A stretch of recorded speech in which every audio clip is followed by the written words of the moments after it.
దళితులకు వైసీపీ ప్రభుత్వంలోనే న్యాయం జరిగిందని నవ్యాంధ్ర ఎంఆర్పీఎస్ రాష్ట్ర అధ్యక్షుడు శ్రీనివాసరావు మాదిగ కర్నూలులో అన్నారు. వచ్చే ఎన్నికల్లో వైసీపీకి మద్దతుగా నవ్యాంధ్ర మాదిగ రిజర్వేషన్ పోరాట సమితి ఆధ్వర్యంలో మాదిగల మేలుకొలుపు యాత్ర చేపట్టారు. రాష్ట్ర వ్యాప్తంగా కొనసాగుతున్న ఈ యాత్రను కర్నూలు నుంచి ప్రారంభించారు. నాడు నేడు కింద ప్రభుత్వ పాఠశాలలను కార్పొరేట్ స్కూళ్లతో సమానంగా మార్చారని తెలిపారు. ఇక పేద విద్యార్థులకు ఇంగ్లీష్ విద్య ప్రవేశపెట్టి పేదలకు అండగా నిలిచారని అన్నారు.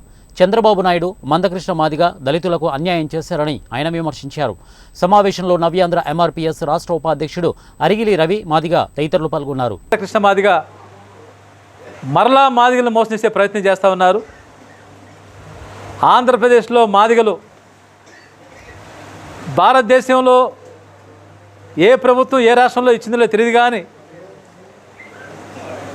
జగన్మోహన్ రెడ్డి రాకముందు, జగన్మోహన్ రెడ్డి గారు ముఖ్యమంత్రి కాకముందు ఏ ప్రభుత్వం ఇవ్వని విధంగా వెలివేయబడ్డ మా వాడల్లో మా బిడ్డలకి మాకు ఆత్మగౌరవ జీవితాన్ని ఇచ్చింది మాత్రం వైసీపీ ప్రభుత్వం విషయాన్ని సందర్భంగా నేను తెలియజేస్తూ ఉన్నాను.